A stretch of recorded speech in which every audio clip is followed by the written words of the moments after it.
এটা হচ্ছে দৃষ্টি প্রতিবন্ধীদের জন্য কৃত্রিম চশমা, দেখতে পাচ্ছেন। এটা তো হচ্ছে আমরা টাইপ সি পোর্টের মাধ্যমে যখন হচ্ছে পাওয়ার ব্যাংক থেকে যখন চার্জ দিব, দেখতে পাচ্ছেন। এখন যদি এখন যদি এটার সামনে কেউ আসে, আওয়াজ করতেছে, এই আমি দেখাই, ঠিক আছে। আবার সামনে যখন কেউ আসবে, এই যে দেখেন, ঠিক আছে। আচ্ছা, এখানে হচ্ছে আমরা এলডিএ সেন্সর ব্যবহার করছি। এলডিএ সেন্সরের মাধ্যমে সে বুঝতে পারবো হচ্ছে এখন দিন নাকি রাত। এটা হচ্ছে এই যে এটা হচ্ছে সেই সেন্সরটা, ঠিক আছে। দেখতে পাচ্ছেন এখানে একটা পুশ বাটন আছে, এই যে দেখতে পাচ্ছেন। এটা যখন আমি প্রেস করব, দেখতে পাচ্ছেন বিপ বিপ শব্দ করতেছে, তার মানে হচ্ছে এখন দিন। আমি যদি সেন্সরটাকে যদি ঢেকে দিই, এখন হাত দিয়ে ঢেকে দিলাম, এখন যদি পুশ বাটনে প্রেস করি, দেখতে পাচ্ছেন কোনো শব্দ করতেছে না। কিন্তু যখন হচ্ছে হাতটা সরাই নিব, এখন যখন প্রেস করব, আচ্ছা, তার মানে হচ্ছে এখন দিন। অর্থাৎ দিন হলে হচ্ছে সে বিপ বিপ বিপ বিপ শব্দ করবে। যখন সেন্সরে আলো পড়বে না, তখন অর্থাৎ রাত, তখন যদি কেউ প্রেস করে, তখন হচ্ছে এই শব্দ করবে না, ঠিক আছে। দেখতে পাচ্ছেন এগুলো হচ্ছে আল্ট্রাসনিক সেন্সর, একটা, দুইটা, তিনটা, ঠিক আছে। আল্ট্রাসনিক সেন্সর কি করে? শব্দ উৎপন্ন করে। একটা হচ্ছে ট্রান্সমিটার, যেটা শব্দ উৎপন্ন করে, আরেকটা হচ্ছে রিসিভার, যা শব্দ গ্রহণ করে। এটা শব্দের ফ্রিকোয়েন্সি হচ্ছে 40,000 হার্টজ। মানুষ সাধারণত 20 থেকে 20,000 হার্টজের যে শব্দগুলা, সেগুলো শুনতে পায়।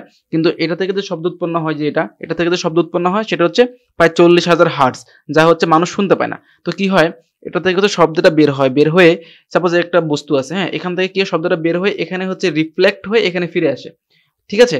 এখান থেকে প্রতিফলিত হয়ে এখানে ফিরে আসে। তো ফিরে আসতে কত সময় লাগলো, মানে আমি শব্দটা পাঠালাম এবং ফিরে আসতে কত সময় লাগলো, সেটাকে ক্যালকুলেশন করে আমি ডিস্টেন্সটা পরিমাপ করি। আমি এই প্রজেক্টে হচ্ছে প্রোগ্রামিং করে সেট করে দিয়েছি 20 সেন্টিমিটারের মধ্যে যদি কোনো কিছু আসে, তাহলে হচ্ছে আওয়াজ করবে। এটা তো দূরত্বটা বাড়ানো যাবে। এরপর ব্যবহার করেছি, এটা হচ্ছে আরডুইনো ন্যানো, ঠিক আছে। এটা হচ্ছে আরডুইনো ন্যানো, সেটা হচ্ছে এই প্রজেক্টের ব্রেন হিসেবে কাজ করতেছে আরডুইনো ন্যানো। এই সেন্সরটা হচ্ছে তথ্য দিচ্ছে আরডুইনোকে যে দূরত্ব কত। তখন আরডুইনো ডিসিশন নিয়ে এই যে বাজারকে শব্দ করার জন্য নির্দেশ দিচ্ছে, ঠিক আছে। এটা হচ্ছে বাজার, এটা দিয়ে হচ্ছে শব্দ উৎপন্ন হয়, যে শব্দটা শুনতে পেলেন সেটা হচ্ছে এই বাজার থেকে হয়। এটা হচ্ছে এলডিআর, এটা হচ্ছে লাইট ডিপেন্ডেন্ট রেজিস্টর। এটা দিয়ে কি হয়, এটা তো যখন সূর্যের আলো পড়ে, তখন রেজিস্ট্যান্সটা কমে যায়, ঠিক আছে। তখন এটা একটা সেন্সর। তখন আমরা কি করি, এই সেন্সরটা হচ্ছে তথ্য দিচ্ছে কাকে? আরডুইনোকে।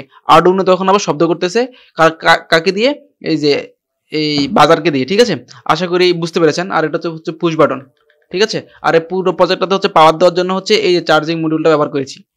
এটা মডেল হচ্ছে TP4056। তো আপনারা যদি এই বোর্ডগুলো আমাদের কাছ থেকে নিতে চান, তাহলে হচ্ছে গুগলে গিয়ে বিজ্ঞানপ্রজেক্ট.com লিখে সার্চ করেন। সকলকে অসংখ্য ধন্যবাদ ভিডিওটি দেখার জন্য।